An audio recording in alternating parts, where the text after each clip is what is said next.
Orang normal nganggap gue bohong, gila, aneh. Yang sama kayak gue yang indigo, mereka juga anggap gue aneh.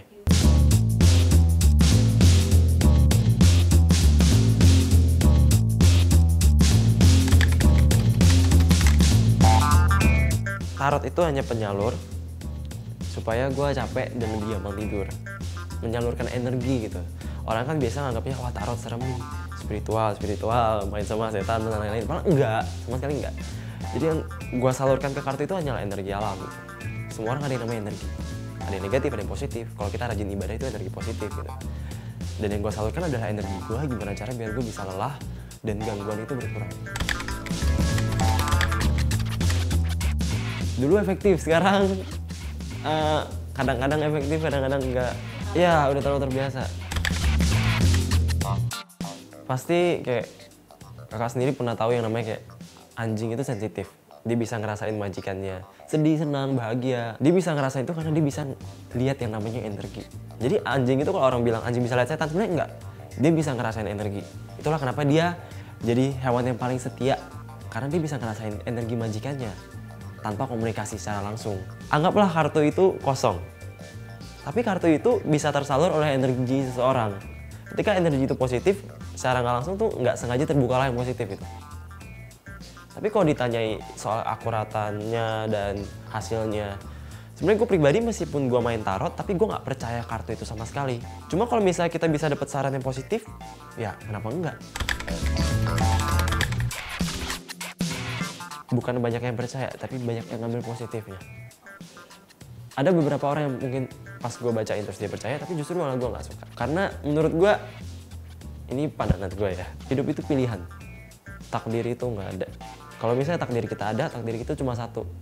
Dilahirkan sebagai manusia, lalu memilih. Kalau lu cuma percaya sama itu kartu, sama kertas, berarti bodoh banget. Berarti kan lu nggak bisa milih lu dong. Lu udah nggak bisa, lu mau... Iya. Jadi gue balik lagi, gue anggap itu cuma permainan.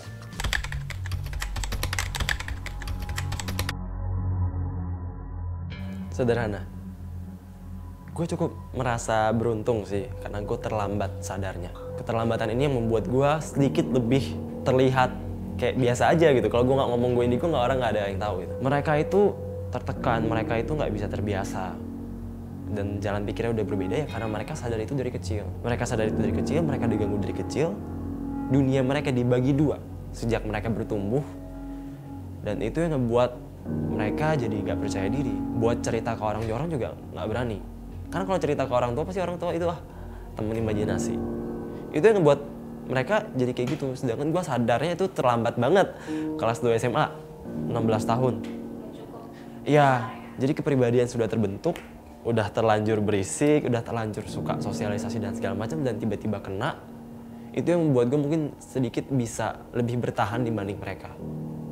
Ya mungkin mereka kan kayak, sekarang tuh gue sekarang ini nge-YouTube, gue dianggap aneh oleh dua pihak. Orang normal nganggap gue bohong, gila, aneh. Yang sama kayak gue yang indigo, mereka juga anggap gue aneh.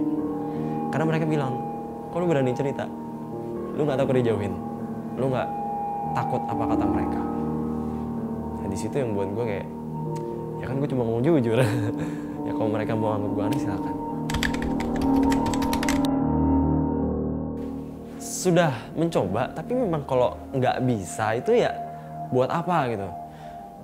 Karena ya kondisi gue seperti ini, gue udah nyoba nutup itu 5 kali. Dan memang kalau itu sudah bawaan lahir memang nggak bisa ditutup. Semakin gue menolak, semakin lama gue beradaptasi. Semakin gue menolak, gangguan itu akan semakin besar. Mereka itu yang ganggu gue ini ibarat anak kecil. Yang kalau kita responnya lebay, mereka makin seru. Ya satu-satunya cara untuk mengurangi gangguan itu adalah menerima. Iya. Kalau gue nolak-nolak terus ya kapan selesainya? Sebagai apa ya? Sebenarnya awal tuh cuma nulis cerita sih, cuma nulis cerpen. Terus ada yang request katanya, kok buat video kata gitu. Awalnya media itu tulis, jadi tulis cerita pendek itu jadi ramai. Tapi kan kalau nulis cerpen kan butuh waktu ya. Jadi mereka bilang mungkin yang lebih asik kalau ada audio sama visual. Ya udah dicoba dibuat. Akhirnya dibuat ramai. Kalau soal arahnya kemana sih belum tahu. Cuma kayak sejauh ini ya cuma buat cerita-cerita aja, sharing aja. Jadi banyak yang kayak komen atau positifnya mereka kayak bilang, oh ternyata selama ini gue nggak sendiri loh. Mungkin lebih membantu mereka meskipun secara nggak langsung. Kayak gue juga bisa, lu pasti bisa. Pesannya ya, kalau pesan gue sendiri sih lebih kayak mengabaikan sekitar sih. Kan banyak orang bilang, oh ini kutukan atau hadiah. Sebenarnya membuat ini jadi kutukan atau hadiah tuh orang-orang sekitar itu. Kutukan terbesar itu bukan karena lihatnya, bukan karena gangguannya, tapi karena ditolaknya sama sekitar. Tekanan tertinggi itu di situ. Gangguan itu nggak seberapa. Pesan buat gue ya, mungkin hantu itu menakutkan, tapi percayalah, manusia itu lebih menakutkan dibanding mereka yang udah mati.